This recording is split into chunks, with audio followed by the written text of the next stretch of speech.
총장님께 이 질문 하나 드려보겠습니다. 진짜 어떤 문제를 푸는데 안 풀려요. 그리고 푼다고 엄청나게 노력한 오히려 일은 더 꼬이고, 그러니까 극단적인 어려움이나 또는 난관에 봉착했을 때 나름대로 이것을 풀어내는 일종의 삶의 또는 이 돌파구를 찾아내는 로직 같은 거 있지 않습니까? 네. 이런 게 좀 있으신가요? 사회 공동체 속의 일입니까? 공동체이든 개인의 일이든 뭐 그건 다 네, 생기지 네. 않습니까? 공동체 속에서 풀어내는 것은 제가 조금 노하우랄까. 노하우가 있습니다. 네, 노하우랄까. 이제 그는 결국 최종적으로는 사람들이 진정성에서 무너집니다. 예. 네. 제가 이제 부산대학병원 이제 본원과 분원이 1000배대가 넘는 큰 병원들이 파업을 해가지고 23년 7월 달에 장기 파업에 들어갔거든요. 예. 그래서 부산으로서는 거의 의료 대란 수준이었습니다. 그런데 제가 총장으로서 관여해가지고 24시간 만에 타결을 했거든요. 근데 그런 뉴스 잘 모르죠. 이거는 약장사들이 보통 하는 이야기인데 중병이 있는 사람을 하루 만에 다 낫게 했다 뭐 이렇게 얘기하면 7월 31일 6시 반에 시작해가지고요. 예. 다음날 4시 반에 타결해가지고 기자 부릅시다 했거든요. 예.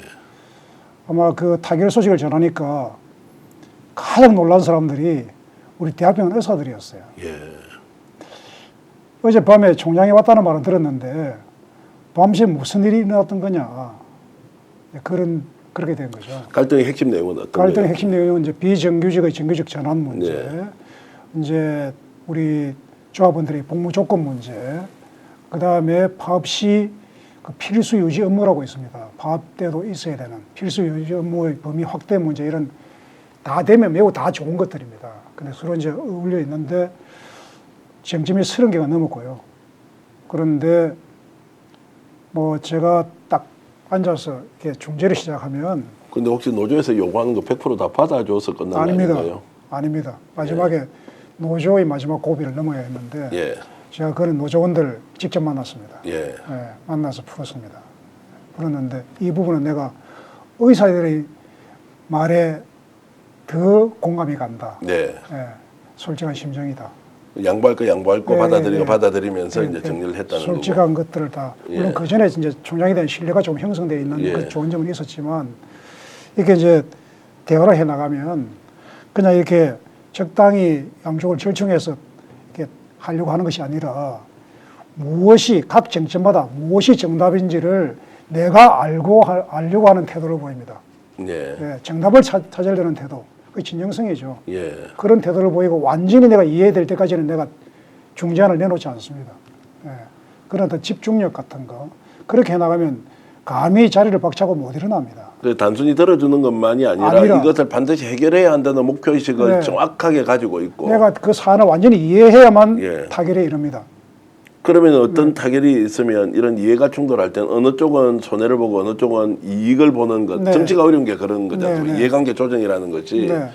너무너무 어려운 문제. 어느 한쪽은 이익을 보고 어느 한쪽은 그 순간에는 손해를 볼 수밖에 없는 네, 이 네. 상황에서 진정성이라는 이름으로 다 이렇게 네. 조절이 될 수 있느냐 이런 질문 좀 드립니다. 네, 이제 저는 뭐 그렇게 되었고요.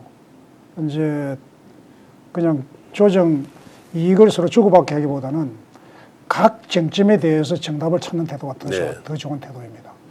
그렇게 했습니다. 자, 이 질문을 드리면서 이제 지금 뭐 선출직으로 부산시장이나 부산교육감 뭐 똑같은 위치에 시민들이 다 투표를 하지 않습니까? 네. 근데 개인으로 돌아보면 조금 전에 말씀하셨던 공동체, 조직 뭐 이제 이렇게 하는 갈등은 뭐 그렇지만 네. 내가 이제 요즘 먹고 사는 게 너무너무 힘듭니다. 먹고 사는 점이 해결이 안 된다. 네. 내가 자영업을 하고 있는데 손님이 떨어져서 수익이 줄어들고 은행 빚은 늘고 대출 이자는 많아져서 정말 대한민국이 도저히 국민으로서 살 수가 없다. 이제 이런 게 하나가 일단 생계와 관련된 부분. 네. 그리고 뭐 부모 자식 간의 관계, 네. 형제 간의 관계, 그리고 부부의 관계, 뭐 수없이 많은 네. 문제들이 나를 둘러싸고 있지 않습니까? 네.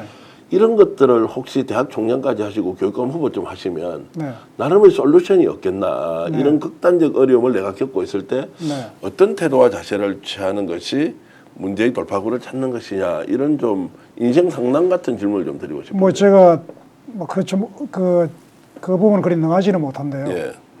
대체로 그런 문제들에 대해서 이제 뭐 저도 그런 게 없는 게 아니고요. 네. 그럴 때마다 역시 가정에서도 가정이나 친구들의 관계에서도 약간 본인의 그 기본적인 자세에서 많이 좌우가 되는 것 같습니다. 본인이 이제 좀 진솔하고 개방적인 태도로 임해야 되고요. 일단 대화를 그렇게 할 수 있어야 되고, 뭐 조금이라도 거짓 개입하면 전부 다 안 되는 것이고요. 네.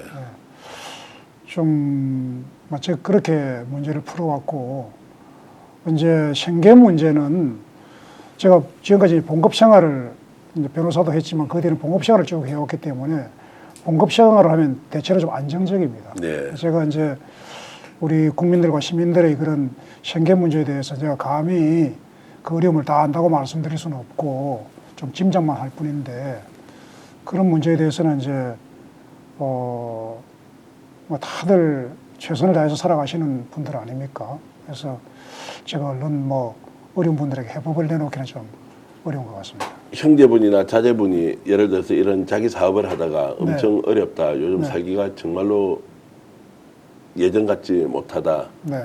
취직은 정말로 원하는데 갈 수가 없다. 막 이렇게 이제 고통을 겪고 있다. 이러면 어떤 조언을 해드리고 싶어요?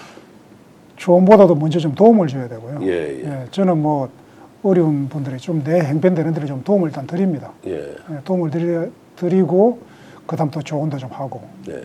그렇게 하는 주의고요.